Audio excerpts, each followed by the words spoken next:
Hi, this is Ajay Anand and welcome to science classes from excelup.com. In this lesson, you will learn about the kingdom Monera. This lesson has been taken from biology of class 11th. You will learn about key features of the kingdom Monera. Then you will learn about the two groups of Monera, that is Archaebacteria and Eubacteria. Then you will learn about the mode of reproduction in Monera and economic importance of the organisms of the kingdom Monera. Key features of Monera. The organisms which belong to the kingdom Monera, they are commonly called bacteria.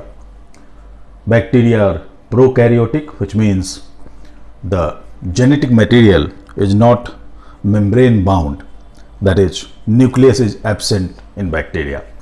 Cell wall is present and cell wall is made of polysaccharide and amino acids. Mode of nutrition is they can be autotrophic and heterotrophic.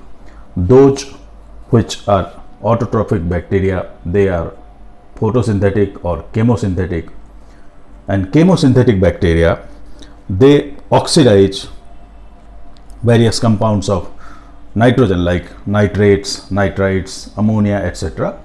To produce ATP, that is adenosine triphosphate. Heterotrophic bacteria can be saprotrophic or parasites.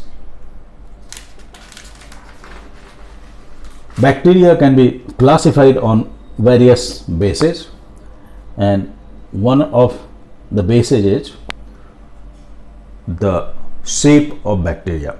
On this basis, there are four groups of bacteria and they are called cocci, bacilli, spirilla and vibrio. Spherical shaped bacteria, they are called cocci. Rod shaped bacteria are called bacilli. Filament shaped bacteria are called spirilla, and comma shaped bacteria are called vibrio. Another basis of classifying bacteria is whether the bacteria acquires gram stain or not. Those bacteria which acquire gram stain and so become crystal violet in color when seen under slide, they are called gram positive bacteria. And those bacteria which do not acquire gram stain, rather they acquire the counter stain which is of red color mainly because of safranin, they are called gram negative bacteria. This classification plays very important role in pathology, in which antibiotic resistance is seen, whether a particular antibiotic is effective against bacteria or not. It is usually analyzed. This nomenclature has been named in the honor of a Danish bacteriologist by the name Hans Christian Gram.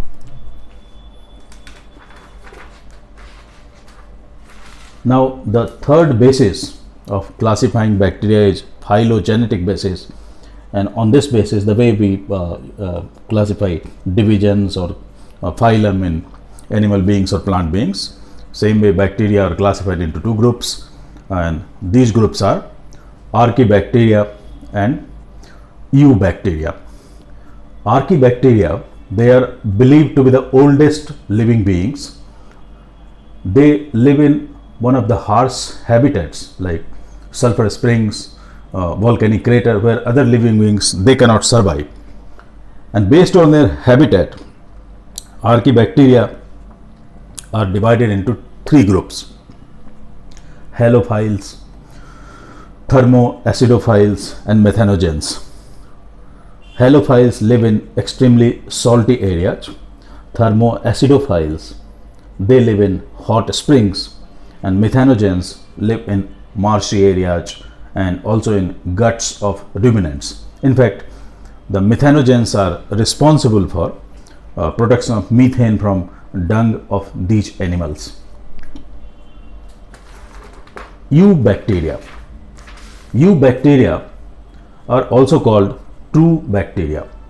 They have rigid cell wall, and if a bacteria is motile, that is capable of locomotion, then flagellum is present for locomotion. One of the members or group under eubacteria is called cyanobacteria, and they are also called blue-green algae because of their color, because of the presence of chlorophyll. Cyanobacteria are photosynthetic, and they are the largest producers in the marine ecosystem. Cyanobacteria can be unicellular or filamentous. They can be solitary or they can live in colonies.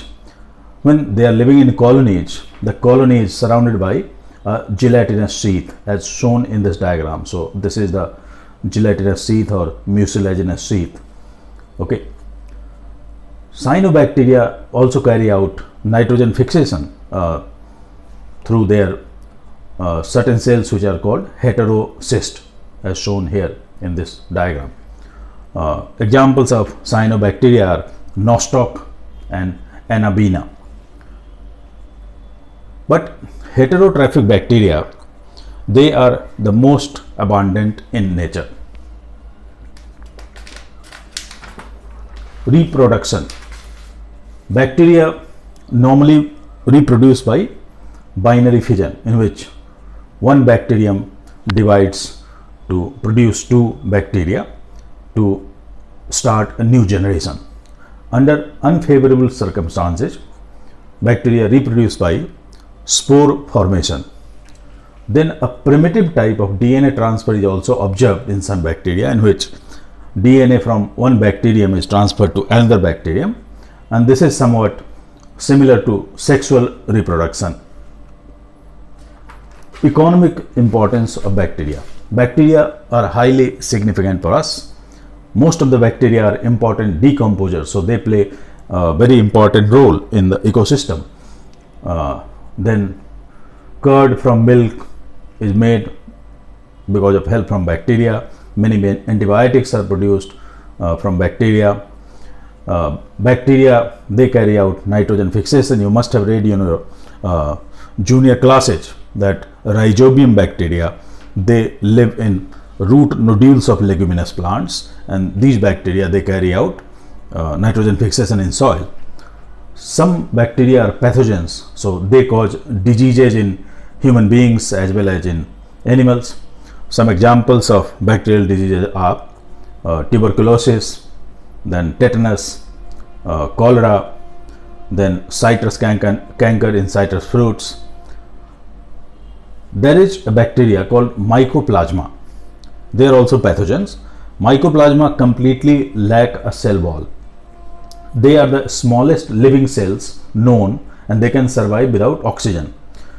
Now, why Mycoplasma is important? Many antibiotics work by disturbing the cell wall synthesis of bacteria. Since Mycoplasma does not have a cell wall, so these antibiotics, they are not effective against Mycoplasma. So that is the importance of Mycoplasma. So infection because of Mycoplasma is very difficult to treat. Let us recapitulate. I talked about key features of the kingdom Monera.